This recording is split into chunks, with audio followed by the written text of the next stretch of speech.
Pues bienvenidos a todos, buenas tardes a este capítulo número 7, sí, wow, de Verbo Comisura, nuestro ciclo de entrevistas con creadores y críticos de la literatura. Pues empezamos agosto con una charla muy esperada con la escritora e investigadora Iliana Olmedo, quien es doctora en Filología Española por la Universidad Autónoma de Barcelona, donde también es miembro de su grupo de estudio del exilio español, pero quizá muchos de ustedes la conozcan por su novela Chernobyl, con la que ganó el Premio Internacional de Narrativa 2017 de la editorial Siglo XXI en su emisión número 15. Así que, bueno, con esta breve presentación, ¿qué tal, Iliana? ¿Cómo te encuentras esta tarde de viernes? Ay, muy bien, muchas gracias por la presentación y por la invitación a esta charla. Me emociona mucho poder platicar con ustedes y sobre todo me interesa saber cómo me calificarían más, si como crítica o como escritora de ficción, porque en este momento tengo una crisis de identidad respecto a estas dos cosas que he hecho, ¿no? Y que creo que todos los que estudiamos letras tenemos en algún punto de nuestras vidas, ¿no? Nos preguntamos si seguir un camino hacia la crítica y la investigación o irnos hacia la escritura de obras. Sí, has dado, creo que en un punto central de lo que se esperaba que fueran un poco estas conversaciones, porque pues es la idea de la comisura, ¿no? De la fusión de la idea palabra, verbo, comisura.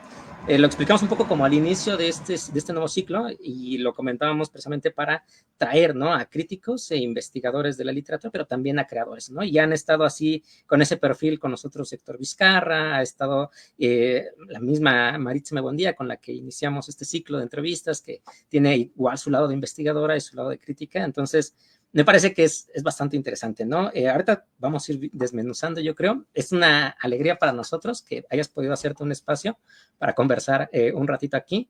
Y bueno, la verdad tenía muchas ganas de hablar sobre tu obra, pero antes, como ya te dije, desmenuzar quizá la novela que a mí me fascina. Yo soy uno de los más entusiastas lectores de esta novela. Me gustaría saber un poco de tus primeros pasos como escritora de ficción, ¿no? Particularmente si empezaste publicando, por ejemplo, como muchos de nosotros, quizás en revistas independientes o virtuales, o quizá fue la experiencia, la más definitoria, la de esta antología que tengo aquí entre mis manos, del discreto encanto de narrar, donde tienes dos cuentos tuyos que son muy buenos, a mí me gustan mucho. Y bueno, si quieres te dejo para que nos comentes un poco esto. Sí, bueno, yo en realidad empecé haciendo crítica, ¿no? De hecho, yo quería hacer crítica literaria. O sea, es raro, ¿no? Ves que Terry Eagleton dice, nadie cuando es chiquito le preguntan qué quiere ser de grande y dice crítico literario. Pues yo que empecé a estudiar letras porque me gustaba mucho leer y me encantaba hacer crítica.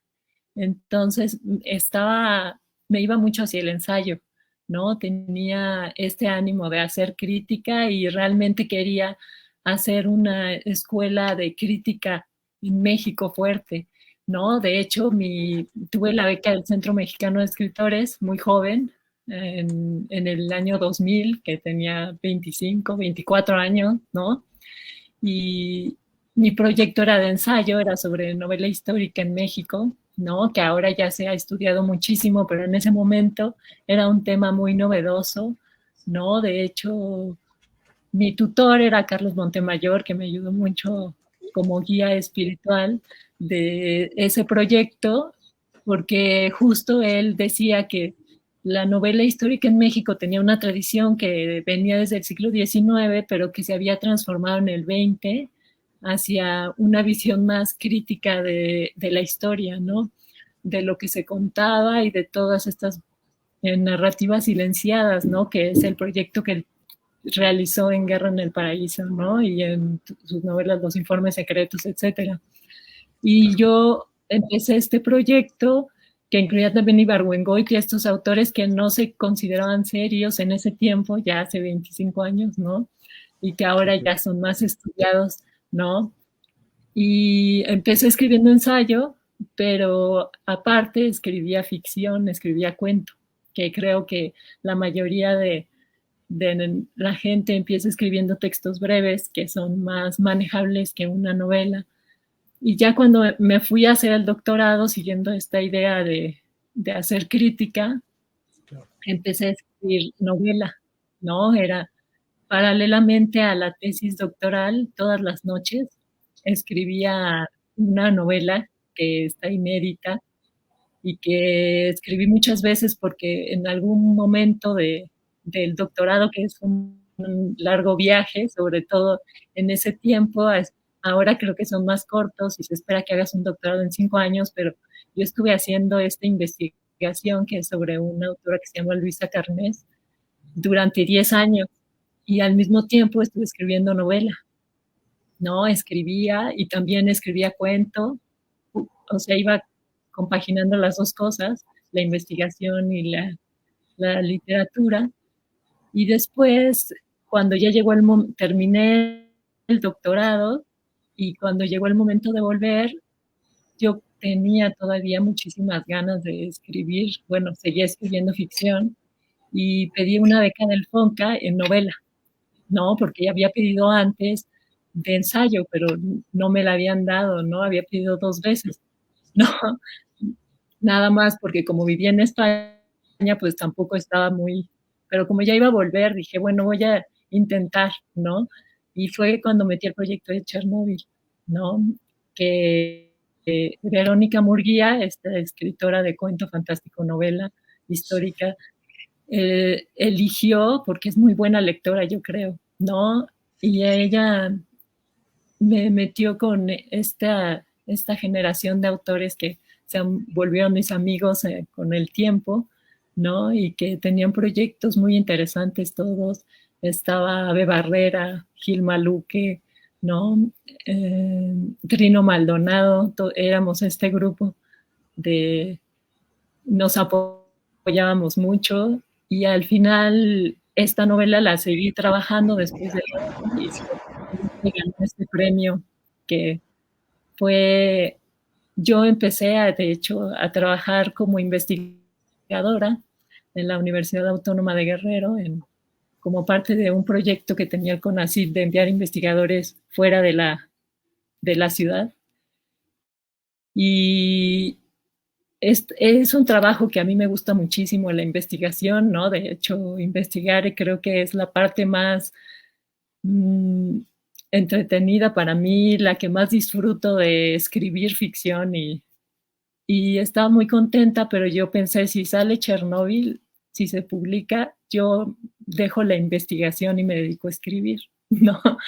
Hice como voto, que en realidad era un poco suicida, ahora lo veo porque es mucho más difícil, la verdad, el camino del escritor que el del investigador, ¿no? Es un campo más cerrado, más difícil de entrar, más, con más obstáculos, ¿no? En cambio, la investigación siento que es un camino como más plano, más escolar, que empiezas con la licenciatura, maestría, el doctorado, luego haces un postdoctorado, publicas tus artículos, como que tiene más orden, ¿no? Y tiene una red más grande, ¿no? También para el espacio laboral. En cambio, ser escritor es un trabajo muy azaroso que muchas veces nadie toma en serio, ¿no? Porque creen que escritor es cualquiera que escribe, ¿no? En sus ratitos, ¿no? Y pues ha sido, dejé la investigación, ¿no? Y empecé este camino de la escritura y me he dedicado los últimos 3 años porque tuve la suerte o el privilegio, las dos cosas, de que me dieran el sistema de creadores y para hacer un proyecto de 3 novelas.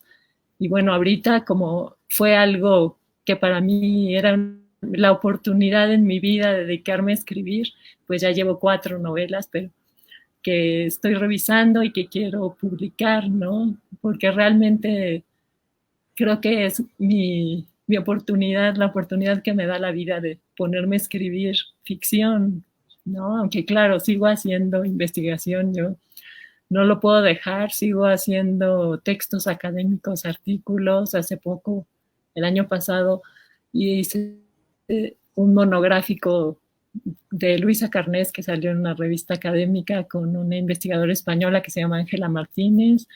Coordinamos todo este número durante 2 años, reunimos textos y todo es muy en la academia, pero paralelamente sigo escribiendo. Pues la verdad es que abarcaste muchísimos puntos que yo quería ir mencionando un poco en esta entrevista, porque por un lado, pues tengo la curiosidad desde que leí Chernobyl de leer más, ¿no? Bueno, no sé, quizá un poco mencionar esta idea del proyecto y de tu escritura un poco como ensayística de los primeros pasos, porque el otro lugar donde, con afán de leer más sobre ti, ¿no? Después de Chernobyl, encontré esta antología, ¿no? De Maneras de ser, no ser madres. Tienes un ensayo hermoso que creo que es el de Diario de Operación, si no me equivoco el título, y me encanta porque haces unas reflexiones muy interesantes, muy como en la línea como del non-fiction novel, ¿no? De lo que se manejaría. Y me parece que ese mismo pulso es el que se nota en Chernobyl, ¿no? Ese pulso muy, muy disciplinado también del manejo de la información, ¿no? Y de cómo vas sembrando pistas para después retomarlas. Por ejemplo, yo recuerdo una cita muy buena que dices, cuando el cuerpo se vuelve territorio de disputa, no hay treguas. Y enseguida dices, el dolor no tiene límite ni mesura, ¿no? Solo se siente. Y esto como que rebota hacia el final porque se menciona, ¿no? Esta voz narradora que precisamente por el dolor, mis decisiones son menos mías de lo que quisiera, ¿no? Entonces, a mí me parecía que esa puntualidad de tu prosa me encanta, ¿no? Porque, pues, podemos ir comentando, si quieres, un poco de Chernobyl, que nos cuentes de dónde surgió la idea, cómo es, porque en un principio, cuando la leí, yo dije, me recuerda mucho nada de Carmen Laforet, ¿no? Es igual una novela que parece que es primer novela, pero está muy bien trabajado el manejo de información. Algo que siempre que la releo les digo, es que vean la información, ¿no? Como hay pequeños indicios, todo está desde el principio, si sabes notar, ¿no? O sea, ¿por qué salía Gloria en un principio? ¿Por qué la abuela la confunde o cree que es Gloria, ¿no? Ya sabemos antes de que nos cuenten que Gloria se escapa por las noches, ¿no? Aunque no conozcamos todavía el personaje. Ese tipo de manejo de información me parece que está presente en tu novela, ¿no? Así como vas dosificando, pero todo está ahí desde un inicio. Entonces, bueno, cuéntanos un poco de la historia de Chernobyl, por favor. Bueno, esta novela empezó en realidad cuando se cumplían 30 años, me parece, en 2006, de la explosión de Chernóbil. Yo vivía en España y ahí había un programa que ponía, bueno, la TV española es pésima, creo que es peor que la de México, pero tiene la tele pública, ¿no? Tiene un canal que trata de ser cultural, que es un poco como el 22, ¿no? Aquí, y ponen documentales y pasaron varios documentales sobre Chernóbil, ¿no? En el sábado, un sábado en la tarde.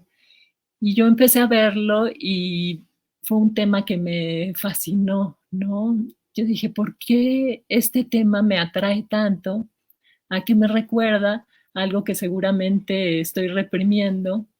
Y luego empezaron a suceder varias cosas que iban más allá de la ficción, como que mi hermana empezó a tener muchos problemas, ella vivía en Londres en ese tiempo, y llegó a Barcelona donde yo vivía porque se sentía muy mal y tenía conflictos y empecé a recuperar una memoria que había guardado, que era que mi papá en los años 80 trabajaba en investigación de energía nuclear, eso es autobiográfico en la novela, ¿no? Y retomé todo esto que era la historia de mi papá, que recordaba pedazos, ¿no? Para construir una historia que se relacionara con Chernóbil. Y bueno, la primera versión de esta novela estaba escrita cronológicamente, empezaba con una niña que iba creciendo y de hecho tenía dos partes, una era el pasado y otra era el presente, ¿no? Me acuerdo que mis compañeros del FONCA no les gustaba mucho esta división, ¿no? Era muy esquemática, pero no sabía cómo resolver esta tensión entre la memoria y la manera en que te construye, ¿no? El pasado, que era lo que yo quería en realidad, hablar de la mujer adulta más que de la niña, ¿no? Y cuando estaba justo con Verónica Murguía, que ella es escritora de cuentos infantiles, me empezó a ayudar a construir una voz infantil que fuera testigo, ¿no? De lo que estaba pasando, ¿no? Y luego ya un tiempo después conocí al que después sería mi esposo, que es Vicente Alfonso, el novelista, y él me sugirió que hiciera una estructuración por diarios, ¿no? Que es justo como quedó al final, ¿no? Entonces, él me dijo, tú eres escritora de diarios, porque yo cuando lo conocí le enseñé que tenía así como 14 tomos tengo yo, soy, desde que tengo 9 años te llevo un diario, que no es diario, por supuesto, porque serían 50 tomos, pero a la fecha todavía escribo cada vez que hago algo que me parece relevante o leo un libro y lo quiero como reseñar, lo hago en un diario que tengo, mi libreta o algún proyecto, un cuento, lo que sea, lo escribo en ese diario. Y me dijo, utiliza toda tu experiencia narradora como diarista para estructurar esta historia. Entonces fue cuando se llegó a esta forma final en la que vamos saltando en el tiempo, que en un principio me parecía muy difícil porque el lector tiene trabajo que hacer porque él es el que se encarga de construir la historia a través de estos retazos, pero creo que esa fragmentariedad me ayudó mucho a mí para poder hablar de un tema que me dolía mucho y que me costaba trabajo. Y por eso también la retomé justo en este ensayo del diario de la operación, porque era cuando me pidieron el texto, me lo pidió Ave Barrera, ¿no? Que colaborara en el libro, me dijo, haz un ensayo en la parte de las madres, no, me tocaba. Y yo acababa de pasar por esta operación, que fue un momento muy duro para mí, ¿no? Fue de los momentos más difíciles de mi vida, porque tenía esta hija pequeña, me diagnostican un problema, me tienen que operar y todo eso, así como sucede dentro de 3 meses, ¿no? Además. Entonces recuperé nuevamente la idea del diario para hablar de este tema que también me costaba muchísimo, como confesar todo lo que había vivido y todo lo que pensé en el proceso. Y creo que al final la escritura de los dos textos me ayudó para entender lo que había pasado, ¿no? Que yo creo mucho en las narrativas que nosotros escribimos sobre lo que nos ha pasado, que en realidad pueden ser verdades o mentiras, ¿no? Pero tenemos que contárnoslas, ¿no? Y es como logramos establecer conciliación con el pasado al final, ¿no? Que es algo que no se puede mover.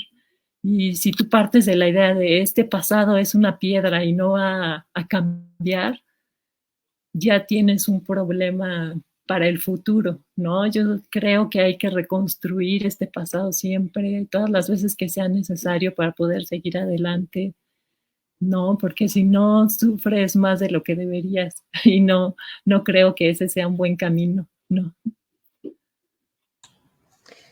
Has mencionado algo muy importante, bueno, varias cosas, pero primero, sobre lo del diario y la construcción un poco fragmentaria, a mí me parece que es de las cosas más atinadas de la novela. No sé, yo cuando la leí por primera vez dije, me encanta esta idea que sea fragmentaria porque, como tú mencionas, un poco de esta idea de recuperar el pasado y recuperar la memoria, es un poco, muchas veces con ficción, un poco de reconstruir, de reinventar, ¿no? Es uno de mis temas que me obsesionan, quizá por eso lo pensaba tanto y decía, es que es fragmentaria, ¿no? La recuperación de la memoria es por fragmentos, no recuerdas todo de golpe y es como una profunda cava mental, ¿no? Hay que uno que sumergirse, hay uno que tiene uno que hacer esa tarea, ¿no? De ir adentrándose.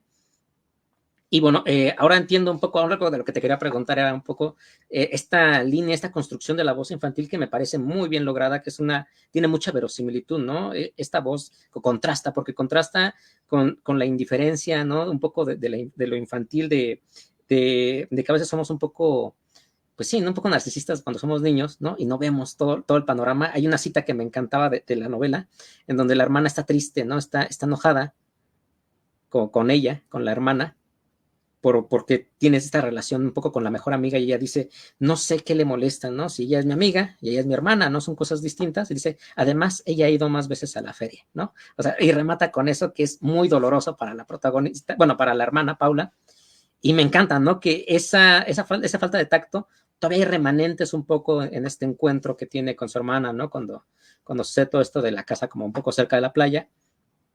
Y después ya llega la maduración, ¿no? Hasta que se convierte en madre el personaje. Y me encanta porque has dicho algo muy importante de que a veces no todo es verdad, a veces algo es un poco como mentira, porque en la misma novela dicen, ¿no? Creo que lo dice así como, ¿cuánta verdad o cuánto es tan verdadero aquello que es una mentira que elegimos que creer, ¿no? Es así una cita que viene por ahí la debo tener subrayada. Entonces, me parece brillante todos estos temas que has hilado, porque me parece muy sutil, o sea, a pesar de todo, de que a lo mejor sea muy difícil o de esta idea de que parecía una historia bastante interesante, ¿no? Si fuera lineal, yo creo que hubiera perdido un poco el encanto, pero así hace que se descubra muy bien, ¿no? Que permanezcamos enganchados, pero sobre todo hace que funcione muy bien la metáfora de lo que tú mencionabas, ¿no? Como si se hubiera filtrado en tu memoria el evento de Chernobyl y seguía la radiación, que es una metáfora que me encanta y que dice, cuando habla de este techo, ¿no? Este tejado que está cubriendo, ¿no? Y que mantiene la radiación adentro, igual que la casa, ¿no? Y que ya no queda nada, igual que la habitación al final de la novela. Me parece interesante y esta idea también de la radiación como herencia, ¿no? Como si se fuera a heredar y qué le va a heredar a la familia. Son unos temas profundos y ahorita me emocionó, bueno, estoy haciendo relaciones con Gil Maluque. Creo que uno de esos temas de la memoria y de recuperar me parece que es vital en Gil Maluque. Y bueno, no sé, tú has hecho una relación ahorita de miembros de generación, que es algo que a mí me interesa en particular estudiar. Es la razón, de hecho, por la que llegara a Chernobyl, ¿no? A esta novela, cuando andaba investigando a todos estos autores que yo decía, ay, los veo juntos, ¿no? Los he visto en tales grupos, en tales antologías. Y bueno, no sé, no sé si nos quisieras platicar un poco sobre estas relaciones. Y quizá un poco más sobre algunos detalles quizá de los cuentos, ¿no? Aprovechando que es esta idea de grupo y cómo fue la creación de esta antología. Claro. Bueno, yo creo que el proyecto inicial de la novela era más hacer un estudio generacional de estos jóvenes que yo me identificaba, ¿no? Que en realidad no quieren crecer, ¿no? Yo creo que, no sé si se logra en esta novela porque nadie me lo ha dicho, pero una de las ideas que tenía como proyecto era justo hablar de por qué estos adultos, ¿no? Tenían tanto miedo a envejecer y por qué se sentían tan vulnerables como niños. Y creo que lo que empecé a descubrir mientras la escribía es justo que estos niños fueron niños muy abandonados, ¿no? Muy nuestra generación, que son los niños nacidos en los 70, 80, ¿no? Eran hijos de padres que estaban muy ocupados, que tenían muchos conflictos, que además eran jóvenes, ¿no? Porque ahora ya tienen los hijos más grandes, ¿no? Mi mamá a mí me tuvo cuando tenía 19 años, ¿no? Y por supuesto que a esa edad estás más perdido, que, aunque tú ya sientes que sabes muchas cosas, ¿no? Yo me di cuenta de todo esto también cuando tuve mi hija, que yo fui una madre tardía porque pensé que no iba a tener hijos. De hecho, yo siempre creí que iba a ser un problema, ¿no? Porque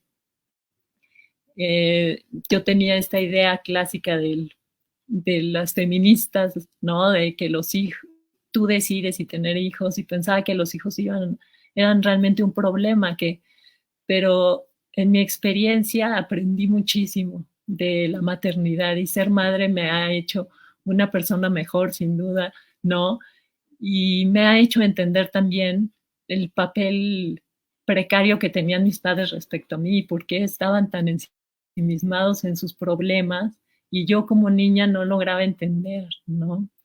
Y este abandono de los niños se ha vuelto un tema que a mí me interesa muchísimo analizar y de hecho este proyecto que tengo ahorita son historias muy relacionadas con niños, ¿no? Y ahora pues va a salir un libro mío próximamente con la Universidad Autónoma de Sinaloa, que es un relato infantil, ¿no? Es la historia de un niño que quiere descubrir un bosque y así. Es un cuento infantil para 5, 6, 7 años, ¿no? O sea, para niños chiquitos, ¿no?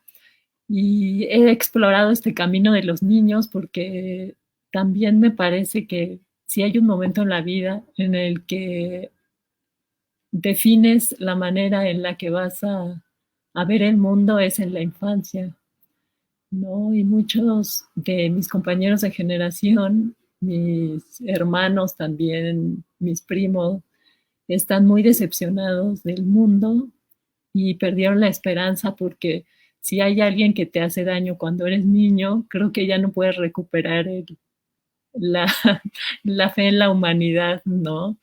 No, yo veo todos estos casos, a mí me atrae mucho los casos de niños maltratados, de niños en problemas, de todos estos casos de niños asesinados por sus padres, etcétera, ¿no? Porque creo que en esa etapa no hay maldad, ¿no? Yo ahora que tengo a mi hija, no puedo, y veo a sus amigos y muchos tienen problemas porque sus papás tienen problemas, etcétera, ¿no? Pero no tienen esta visión que vas perdiendo conforme creces, que es, más bien tienen esta visión, ¿no? Pura del mundo, ingenua, no buena. Y cuando vas creciendo, vas perdiendo la fe poco a poco hasta que te vuelves un adulto neurótico que se pelea en el banco, ¿no? O en el tráfico. Y no, me interesaba mucho explorar, me interesa todavía. Creo que el, este germen de ver por qué mi generación no logra como apropiarse de sus vidas y siempre se queda como al margen, incluso renunciando a algo que es casi un derecho, como tener hijos, ¿no? Yo veo a varias de mis amigas y así que no tuvieron hijos y creo que están perdiendo algo que no necesitaban perder, ¿me entiendes? No, y es también algo que trataba de poner en el texto de maneras de escribir y ser madre. Yo decía, yo soy team madre, no, defiendo la maternidad y creo que la gente debería abrirse hacia esa parte que te hace crecer, ¿no? Y bueno, no sé si contesté y me faltó una parte, ¿verdad? No, la verdad es que está muy bien. No sé, tengo varios pensamientos. O sea, ahorita que mencionaste esos adultos que no querían crecer, como que me acabas de abrir una perspectiva sobre la novela, pero también me hace pensar que es como que un tema recurrente, ¿no? Que en esto que mencionas de generación, o sea, creo que cuando son en particular esos textos que tratan de explorar la idea generacional o la idea de cómo fue crecer en ciertos años o cómo ha sido el progreso, ¿no? Hasta ser adultos. Por ejemplo, pienso en Autos Usados de Daniel Espartaco, ¿no? Que es como un tema, ¿no? De no querer ser adulto. Igual en varios de los libros de Gilman Luque, el problema de la familia, ¿no? Y cómo realmente de haber sido niños abandonados está en ¿qué obra negra, ¿no? De Gilman Luque o en... bueno, no sé, en la mayoría de estos autores cuando hablan, hasta Canción de tumba de Herbert, ¿no? También está esta idea de la niñez abandonada. Todos los que son escrituras del yo, que queda, yo creo, pendiente para analizar, y me gusta mucho, pero me hizo destacar algo importante que creo que es lo que me hacía pensar más, sobre todo en Nada, y el otro gran referente que es Castillos de Cartón de Almudena Grandes, ¿no? Que empieza con el suicidio y el suicidio detona la cava para reconstruir la historia. Ya sé, ¿no? O sea, creo que tiene que ver como un poco con esta teoría del cuento de Piglia, ¿no? De que hay una historia principal que nos mantiene enganchados, pero de fondo hay algo un poco más sutil, un poco más psicológico, que también se va desarrollando, que también va teniendo profundidad, y creo que por eso el final es tan desolador de la novela. O sea, siento que pega, tiene un buen impacto emocional, no solo por la historia, sino por todo este desarrollo psicológico y por el buen pulso que tienes del diario, ¿no? Algo que quería destacar, y bueno, ya lo has mencionado, que es...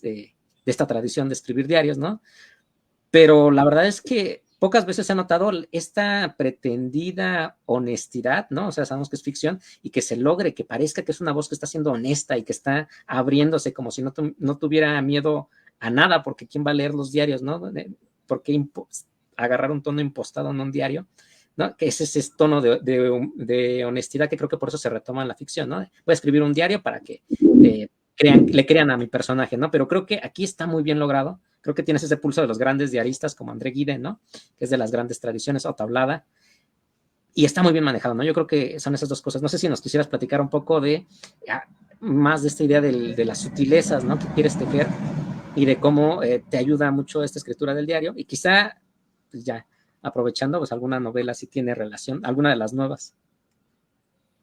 Claro. Bueno, yo empecé para hacer la voz de la niña leyendo mis propios diarios y de hecho algunos fragmentos de mis diarios los tuve que meter, que me parecía que podían darle cierta frescura al relato. Y también de la parte adolescente, que se me hacía muy difícil de narrar, ¿no? Porque tiene que haber un cambio, se tenía que notar un cambio en la edad y la voz. Utilicé mis diarios, fragmentos los pegué, ¿no? En los que hablaba de, notaba como algo de cambio de intereses, ¿no? De ser niño, que tienes una idea del tiempo también que es muy limitada, ¿no? Yo decía, ay, hace muchísimo tiempo, y era la semana anterior, ¿no? Y después vas desarrollando, madurando una idea del tiempo que es más precisa y también vas modificando tus intereses, ¿no? Y también para eso me puse a leer diarios de algunos autores. Bueno, a mí en ese tiempo me gustaba mucho Enrique Vilamatas, que es muy autoficcional, ¿no? Y él es muy buen lector también de Kafka, ¿no? Y me gustaban mucho los diarios de Kafka que tienen este contraste que todo el mundo señala que es el de empezó la guerra, ¿no? Ayer fui a nadar, ¿no? Que es algo que yo buscaba combinar la historia de Chernóbil y la historia grande con una historia individual, ¿no? Porque nosotros vivimos no sé, la guerra del Golfo o la invasión a Ucrania recientemente y no sabemos si estos episodios tengan algún impacto en nuestra vida, ¿no? Pero yo creo, y era una de las ideas que tenía al escribir Chernobyl y que sigo trabajando, es ver de qué manera estos como procesos históricos modifican tu vida individual o tu vida familiar o tu vida dentro de un país que está lejanísimo al lugar, a Chernóbil, pero que va a tener cierto impacto, ¿no? Cada una de las cosas que pasan, ¿no? Ayer leía un trabajo sobre la Guerra Civil Española, que es un hecho que yo he trabajado mucho porque mi tema es el exilio español en México, ¿no? Las mujeres sobre todo. Y me daba cuenta cómo este suceso que tanto ha trabajado la novela española, ¿no? La narrativa, tiene un impacto directo en mi vida ahora y lo ha tenido durante años, ¿no? Desde que era niña, que yo estudié con exiliados españoles, ¿no? Eso me llevó después a interesarme por la literatura, ¿no? Española y luego me llevó a estudiar en España con este grupo que es sobre el exilio español y se volvió, bueno, realmente un regalo porque de todo el grupo yo era en ese momento la única mexicana, ¿no? Que eso pues era algo que me ayudaba muchísimo a mí porque podía venir en cualquier momento y sin ningún temor porque les da, ¿no? Y trabajar, investigar y como yo había estudiado en la UNAM, mis maestros, no sé si, bueno, muchos ya han ido muriendo, pero Arturo Souto, todos estos profesores del exilio que nos enseñaron tanto y nos enseñaron también a leer y un tipo de literatura que quizá de otra manera no hubiéramos recibido, ¿no? Entonces, pues el diario se volvió una manera de, como el medio para escribir esta historia, ¿no? Y tratar de combinar estos dos aspectos que siempre están presentes, ¿no? Lo que pasa afuera y lo que pasa adentro, ¿no? La vida exterior y la vida interior, de que si uno relee sus diarios, a veces sin darse cuenta, escribe hoy ganaron una medalla, ¿no? Que es en realidad, ¿no? Sucesos que pasan afuera, ¿no? Y que quizá no modifican directamente tu vida, pero están ahí, ¿no?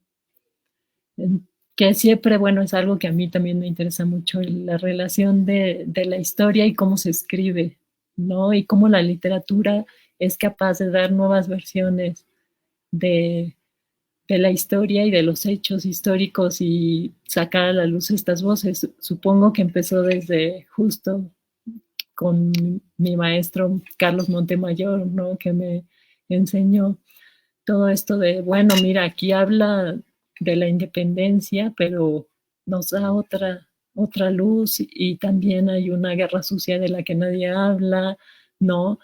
Vamos a hablar de esto, vamos a mostrar esto y vamos a echarle luz a estas partes de la historia que nadie quiere ver, ¿no? Que quieren sepultar, como pasó con Chernóbil, ¿no? Y lo que pasó con la novela, que creo que fue una coincidencia muy buena, ¿no?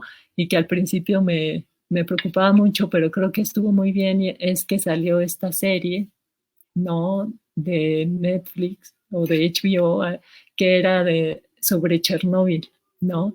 Entonces la gente empezó a ver la serie, a interesarse por el tema y a interesarse también por, por mi novela. ¿Qué nos puede contar más acerca de este fenómeno? Aunque claro que lo trata tangencialmente, pero sí creo que, como me decía Verónica, no se puede llamar de otra manera, ¿no? Porque yo buscaba otros títulos, ¿no? Quería ponerle algo más relacionado con México y con la energía nuclear y así. Y ella me decía, no, es que tiene que ser Chernóbil, no hay otro título posible, ¿no? Y bueno, a pesar de que puede causar cierta confusión, creo que le, sí le queda bien, ¿no? Al final, y que a la gente que le interesa el tema, pues puede también tener esta lectura de, de Chernóbil desde ahí, ¿no? Bueno, y pues creo que perdimos a Andros, pero bueno, lo vamos a esperar. Tenemos algunas dificultades técnicas, pero en un momento regresa Andros con nosotros.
Pues una disculpa a nuestro auditorio que nos está siguiendo en vivo.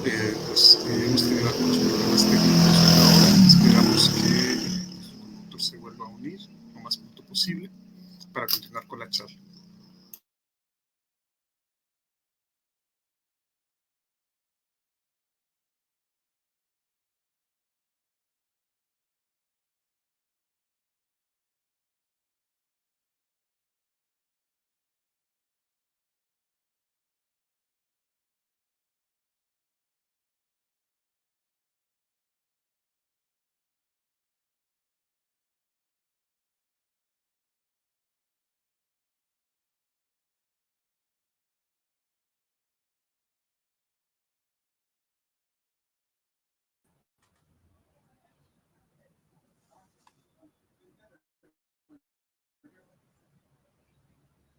Hola. Ya es que creo que tuve un pequeño problema aquí con la, ¿cómo se llama? Como que se reinició brevemente la parpadeo, ya no. Perdón, estabas contándome sobre la historia aquí del oculta, como la historia. Sí, no te preocupes, creo que... Ya no escuché un poco hacia el final. Bueno, no sé si ibas a mencionar algo sobre esta historia tangencial de Chernobyl y que tiene que ver un poco con México y con el desarrollo de la energía nuclear que no fue tan bien recibida, ¿no? Sí, bueno, esto me lo vi tangencialmente por lo que le había pasado a mi papá, ¿no? Cuando le pregunté a él, se molestó muchísimo porque no quería que contara nada de su historia y luego creo que se había metido en problemas por eso. Entonces, lo que sí es que me dio libros sobre cómo funcionaba el reactor, me explicó también cómo era la producción de energía, que es la de energía eléctrica, que es en realidad en lo que él se ha especializado, porque después de que salió de este proyecto, pues se dedicó a diseñar plantas termoeléctricas, ¿no? Y él, bueno, es una mente científica, entonces difícilmente entiende la literatura, ¿no? Pero creo que el esfuerzo que hicieron él y los de su generación, ¿no? Que era tratar de hacer un país mejor y son los que fueron jóvenes en el 68, ¿no? Era algo de lo que quería hablar y que me parecía muy valioso, ¿no? Porque nosotros ya no teníamos ese empuje, ¿no? Los de mi edad, cuando éramos jóvenes, no tuvimos ese mismo interés por cambiar el país como lo tuvieron nuestros padres, que son estos del 68, que perdieron mucho y les costó mucho trabajo, pero también cambiaron un poco las cosas, ¿no? Y ahora los veo ya yo muy cansados a estos antes jóvenes, ¿no? Entonces ese como encuentro de generaciones también me parecía muy interesante mostrar, ¿no? Cómo ellos que habían nacido en este mundo que era más bipolar, que era el de la URSS y Estados Unidos, ¿no? Tenían proyectos que creían que eran viables y nosotros ya llegamos en una etapa que nos sentíamos más decepcionados de la política y creo que ahora los que son más jóvenes están aún más decepcionados, ¿no? Pero no estoy tan segura, ¿no? Porque yo veo que mi hija, que es muy niña, ¿no? Tiene 9 años, sí tiene como ganas de cambiar cosas y eso me parece muy bien. Creo que han cambiado varias cosas que han hecho que el mundo sea diferente, ¿no? Sobre todo, a mí me gusta mucho ver cómo las mujeres tienen un papel ahora que nosotras, las de mi generación, no teníamos y mi madre, las más mayores, tuvieron que luchar para conseguir y que les ha costado muchísimo trabajo, ¿no?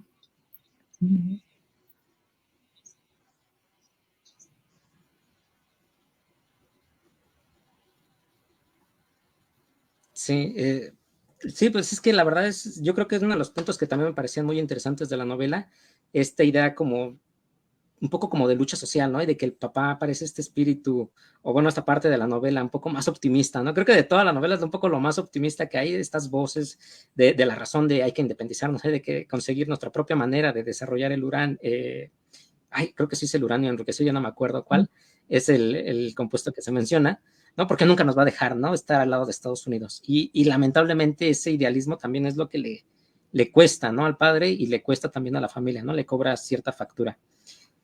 Bueno, muchas gracias por haber mencionado también esta parte, pero también estabas diciendo algo muy interesante sobre tu escritura y tu investigación sobre el exilio español, y no sé si nos quisieras platicar un poquito, aprovechando sus minutos finales, sobre el exilio y cómo ha afectado tu obra y el canon, tal vez, ¿no? De México.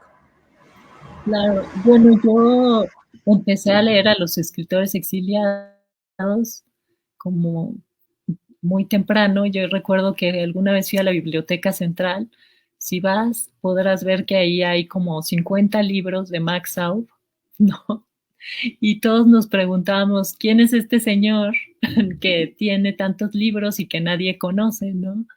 Entonces empecé a leer a estos autores que habían llegado a México, pero que nadie conocía porque estaban un poco al margen.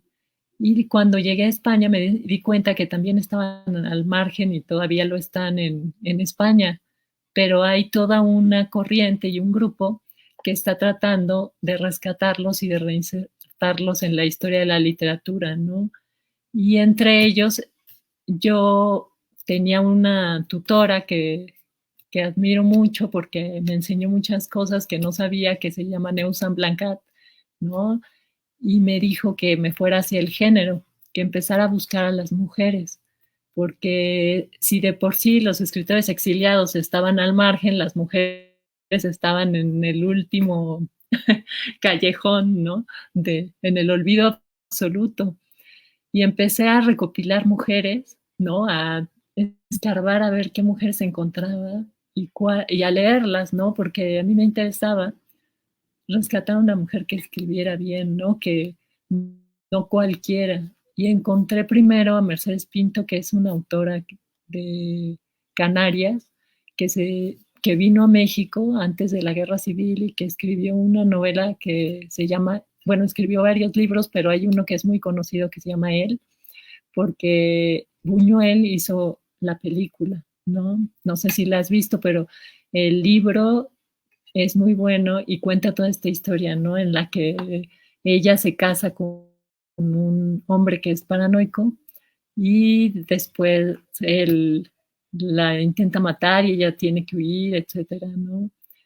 Pero después encontré a Luisa Carnés, que me pareció una autora que tenía más como material y que de la que podía contar más cosas y que había vivido en México, ¿no?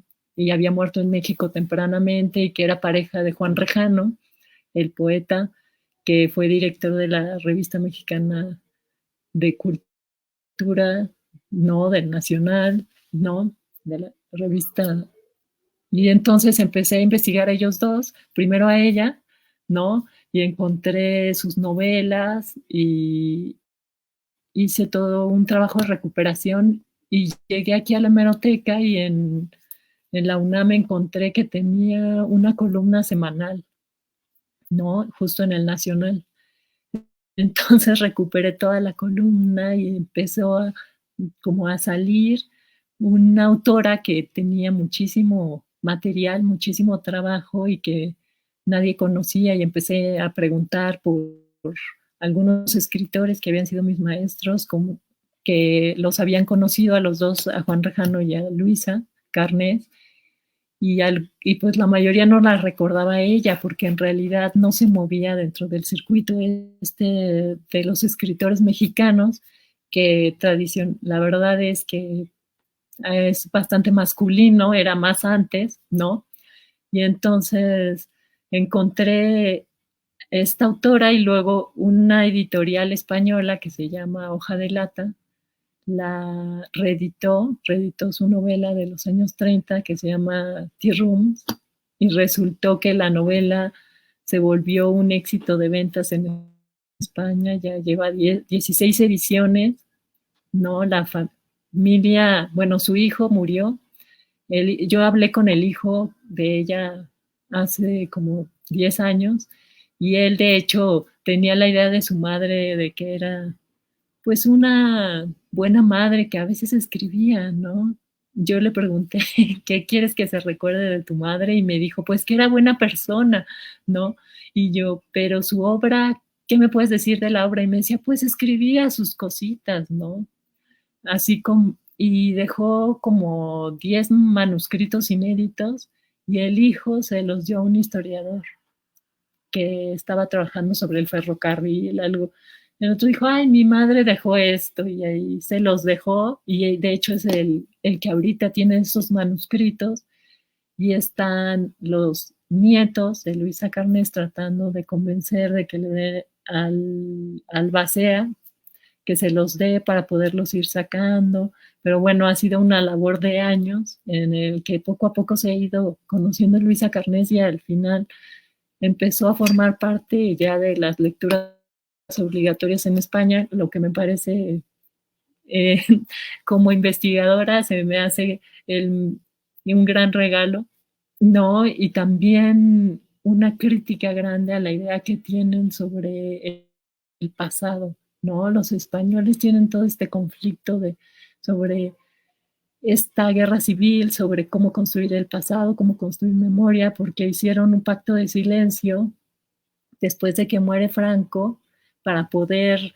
resolver las diferencias que venían desde los años 30 y que se exacerbaron en la guerra civil.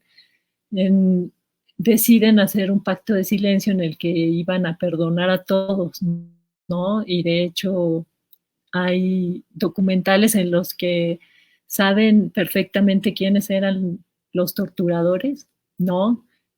Es mi vecino, él era el torturador, me torturó, ¿no? A mí, y no les hace nada, ¿no? Porque tienen esta red de protección que se volvió ley y que estuvieron tratando de modificar, se modificó parcialmente después con la ley de memoria histórica, ¿no? Pero ha sido algo que se nota en la narrativa, ¿no? Este conflicto entre versiones sobre el pasado, ¿no? Y bueno, esto me ayudó a mí mucho para acercarme a un tipo de literatura que también me pareció que debía formar parte de la literatura mexicana, que es la del exilio, ¿no? Y esta es como una de mis luchitas, ¿no? La de integrar a estos autores también al canon mexicano, porque muchos escriben de México, ¿no? La misma Luisa Carnes tiene una novela que es una novela de la Revolución, que se llama Puerta Cerrada, ¿no? Y que tiene que incluirse dentro de este ciclo, ¿no? Max Out también tiene libros sobre México, ¿no? Se cree, hay como un consenso en el que se pensaba que solo escribían sobre España, ¿no? Desde la lejanía, pero la verdad es que no. O sea, pasaron tantos años que empezaron a escribir también sobre el lugar donde vivían, ¿no? Que ahora le sucede también a autores, por ejemplo, latinoamericanos que se van al exilio a España, ¿no? Que empiezan a escribir también sobre el lugar donde están, etcétera. Entonces es como una propuesta que creo que se debe hacer a largo plazo y en la que, como sucede siempre con la investigación, que es una tarea colectiva, ¿no? Empieza alguien y empiezan como a repetirse voces, ¿no? A mí cada semana me escribe gente para preguntarme cosas sobre Luisa Carnes. Yo creo que ella, de ser una autora que empezó así como mi tema, ¿no? Ya ahora es una autora que mucha gente trabaja, de la que se publican artículos, se han hecho, después de mi tesis, que era una tesis que al principio no me querían aprobar, porque obviamente, así como hay profesores que siguen una idea de recuperación, hay otros que tienen una idea de eso, ¿para qué lo vamos a meter? ¿No? Y no me querían aprobar el tema. Finalmente, como estaba un profesor que sí quería recuperar el exilio y todo, aceptaron el tema, pero era rarísimo, ¿no? Y yo me acuerdo que después de graduarme, intenté publicar un artículo en una revista española académica y me lo rechazaron, ¿no? Y el rechazo era justo que era una autora sin trascendencia, ¿no? De, sin, no, lo, que nadie la conocía y que pues no iba a despertar ningún interés, ¿no? Entonces, ese artículo lo mandé a la revista de mi grupo, ¿no?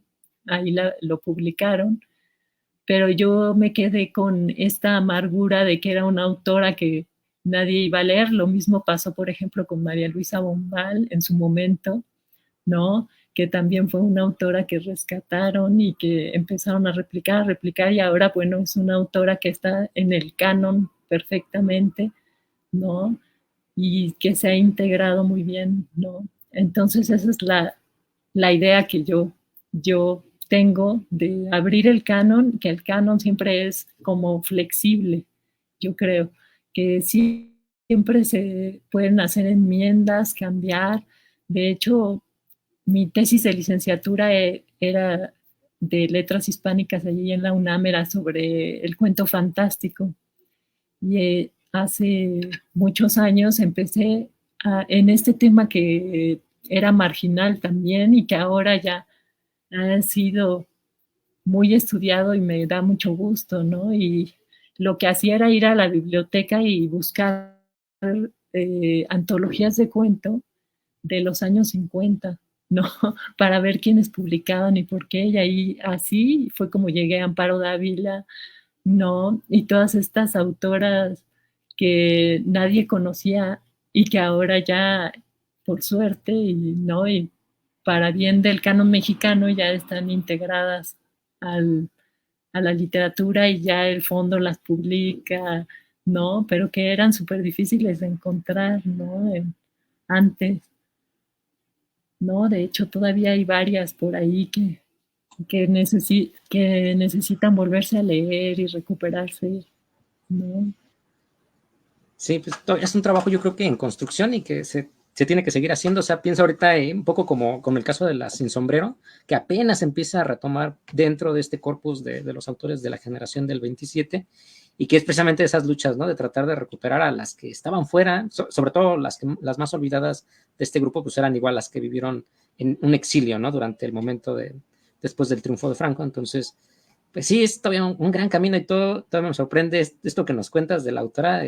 Me parece interesante, ¿no? Que quién tiene los archivos ahorita, ¿no? Y de estar trabajando para, pues, sacarlos, ¿no? Porque ha sido un buen momento, ¿no? Para la autora en la actualidad ahorita. Y creo que, pues sí, es un gran logro, ¿no? Me emociona mucho también esta faceta y estos triunfos que has tenido. Creo que ha sido bastante interesante. Y bueno, la verdad es que se nos está comiendo el tiempo y igual yo ahí el shift que tuvimos. Pero bueno, ¿nos podrías ir contando quizá un poco como de qué estás leyendo ahorita? O sea, yo creo que ya nos contaste varias influencias y varios maestros, pero ahorita en la actualidad, ¿qué te motiva? ¿Qué has estado encontrando? ¿Qué nos podrías recomendar? Bueno, ahora siempre, por lo general, leo 2 libros al mismo tiempo, que uno es el que sirve para como documentar la novela que estoy escribiendo y otro es el que leo porque me interesa el autor o hay algo que quiero como aprenderle, ¿no? Porque así es como uno saca las estrategias para narrar, ¿no? A través de la lectura, de ver cómo lo hacen otros, ¿no? Y ahora estaba leyendo a una autora alemana que encontré en una librería de viejo que se llama Mariana Lecki, ¿no? Porque encontré esta novela. Dice, es el día que Selma soñó con un okapi, porque justo el año pasado fui con mi hija a Disney, ¿no? Y vimos un okapi, que es un animal que yo no conocía, es mitad cebra, mitad venado, muy raro. Y yo me pareció como de ciencia ficción y cuando estaba en esa librería de viejo encontré esta novela que es de 2017, la tradujeron y me llama mucho la atención, ¿no? Que coincidieran, ¿no? Estas como sinergias que de pronto se dan, que de hecho se dieron con Chernóbil, ¿no? Porque encontré el libro de Svetlana Alexievich, ¿no? En una librería de viejo también en Argentina. Dije, un libro sobre Chernóbil, me lo llevé antes de que ganara el Nobel, nadie sabía quién era, ¿no? Claro. Y me ayudó muchísimo ese libro para documentar, porque me di cuenta de que las voces de las personas que entrevista, ves que son puras entrevistas conectadas, se parecían mucho a los discursos que tenía mi papá, por ejemplo, ¿no? Entonces, un ingeniero que entrevista a Alexievich, ¿no? Lo utilicé, o sea, lo utilicé así para construir la voz del papá, ¿no? Porque tienen esta misma visión de la ciencia nos va a salvar, el mundo puede ser mejor, el comunismo y su lado bueno, etcétera, ¿no? Entonces, siempre mi esposo y yo somos muy de ir a las librerías de viejo, ¿no? Porque encuentras libros muy baratos Y luego encuentras también unas joyas increíbles, por ejemplo, del exilio. He encontrado textos en Donceles, por ejemplo, que todo mundo me envidia porque estaban ahí abandonados, alguien saca su biblioteca y salen libros de Juan Rejano que, por ejemplo, ¿no? Cosas así, ¿no? Y este que estoy leyendo ahora es de esta autora que nació en el 73, entonces es más o menos mi contemporánea. Y lo que me llamó más la atención del libro es que tiene un aliento como de García Márquez, pero en Alemania, ¿no? Entonces, su proyecto es escribir como una realidad en la que suceden cosas fantásticas, ¿no? Que de pronto se vuelven naturales, ¿no? Que es lo que intenta, como 100 años de soledad, ¿no? Entonces, me pareció muy interesante que esta autora, que es de mi edad, nosotros, que somos como rechazamos todos, de cierta manera, nuestros predecesores, ¿no? Tratamos de hacer cosas diferentes, ellos estén intentando imitarlos, ¿no? A esta realidad latinoamericana, ¿no? Entonces, va muy bien, la verdad, también empieza con la historia de unos niños, ¿no? Entonces, se las recomiendo, si la encuentran, leanla, ¿no? Sí, suena muy interesante, la verdad sí, ya me dio ganas de buscar el libro, me llama mucho la atención esta mezcla que mencionas, y bueno, para ir también ya cerrando un poco sobre quizá valdría ahorita que nos dijeras dónde te podemos encontrar, ¿no? Dónde podemos leer un poco más sobre ti, y quizá cualquier otro comercial, ¿no? Además de tus redes o del próximo libro que va a salir, o de alguna de las novelas que ya escribiste y que a lo mejor ahí andas queriendo promocionarla, también se vale todo. Bueno, yo ahora, si quieren buscarme, tengo Facebook, ¿no?